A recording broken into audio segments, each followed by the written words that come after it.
بسم اللہ الرحمن الرحیم رب یسر ولا تعسر واتمم بالخیر۔ آج قرآن مجید کی 10ویں مثال پڑھنے جا رہے ہیں۔ قرآن مجید نے 10ویں مثال کے اندر سود خور کے حوالے سے تذکرہ کیا ہے۔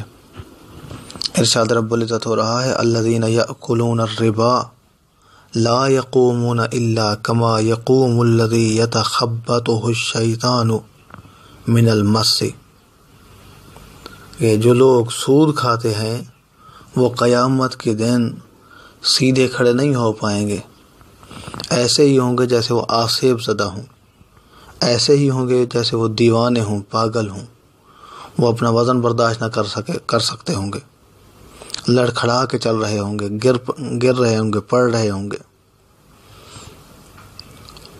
کیوں فرماتے ہیں ان کی سزا یہ کیوں ہے؟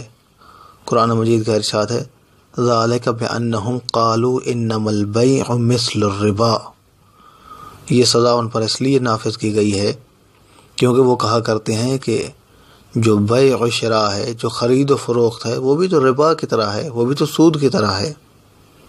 لیکن قرآن مجید میں صراحتاً پھر بیان کر دیا گیا وَأَحَلَّ اللَّهُ الْبَيْعَ وَحَرَّمَ الرِّبَا، اللہ نے بیع و شراء کو، خرید و فروخت کو حلال قرار دیا ہے، لیکن سود کو اللہ نے حرام کیا ہے۔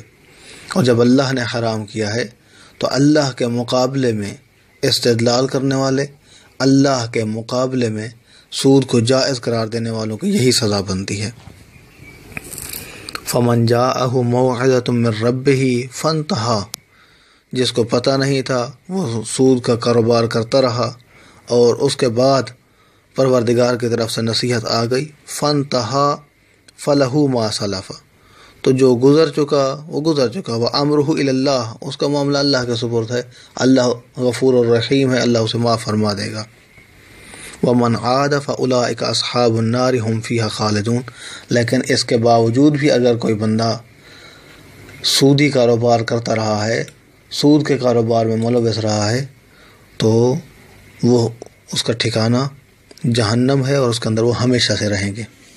قرآن مجید میں سود خور کو اس مثال سے کیوں تعبیر کیا گیا، ان کی سزا یہ کیوں رکھی گئی ہے؟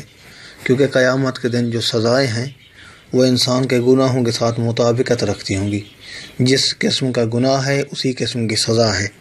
سود کے لیے قرآن مجید نے یہ سزا کیوں بیان کی ہے کہ قیامت کے دن وہ لڑکھڑا کے چل رہے ہوں گے، گر پڑ رہے ہوں گے، ان کے پاس اعتدال موجود نہیں ہوگا، وہ اپنے آپ کو سنبھال نہیں پا رہے ہوں گے، کیونکہ جو سود خور ہے وہ بھی معاشرے کے اندر عدم اعتدال کر رہا ہوتا ہے، وہ بھی فقط اور فقط منافع کو اپنی ذات تک محدود کر رہا ہوتا ہے، دیگر ان کے نزدیک جو ہمدردی ہے، جو ان کے نزدیک خیر خواہی ہے، ان تمام جذبات کی کوئی وقعت اور کوئی قیمت نہیں ہوتی ہے۔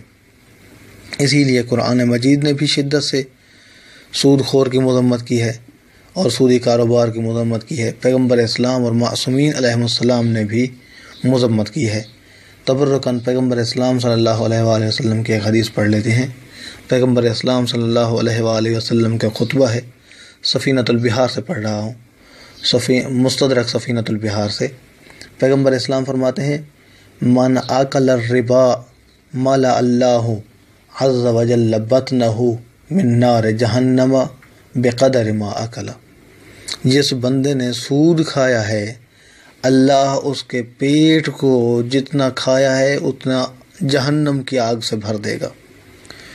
وَإِنِ اكْتَسَبَ مِنْهُ مَالًا لَا يَقْبَلُ اللَّهُ تَعَالَى مِنْهُ شَيْئًا مِنْ عَمَلِهِ، اگر اس نے کوئی مال کمایا ہے سود کے ذریعے سے تو اللہ اس کے کسی بھی عمل کو قبول نہیں کرے گا۔ وَلَمْ يَزَلْ فِي لَعْنَةِ اللَّهِ وَالْمَلَائِكَةِ مَا كَانَ عِنْدَهُ قِيرَاطٌ وَاحِدٌ، جب تک اس کے پاس ایک قیرات پایا جاتا ہے، ایک قیرات سونے کا پیمانہ ہے، سب سے چھوٹا چھوٹا پیمانہ، کہ اگر اس کے پاس ایک قیرات تک بھی پایا جاتا ہے سود کا مال تو اللہ اور اللہ کے ملائکہ لعنت کرتے رہیں گے۔ امیر المؤمنین حضرت علی علیہ السلام کو پیغمبر اسلام نے ارشاد فرمایا، وصیتوں میں سے ہے، فرمایا یا علی الربا 70 جزاء، فرمایا سود کے 70 جزا ہیں، سود کی 70 نتائج ہیں، سود کی 70 سزائیں ہیں۔ فَأَيْسَرُهُ مِثْلَ أَن يَنكِحَ الرَّجُلُ أُمَّهُ فِي بَيْتِ اللَّهِ الْحَرَامِ۔ فرماتے ہیں ان میں سے جو سب سے کم درجہ ہے وہ یہی ہے کہ مرد اپنی والدہ کے ساتھ اللہ کے حرم میں خانہ کعبہ میں زنا کرے، نکاح کرے، العیاذ باللہ۔ اور پھر فرمایا یا علی درہم و ربا اعظم عند اللہ من 70 زنیہ کلھا بذات محرم۔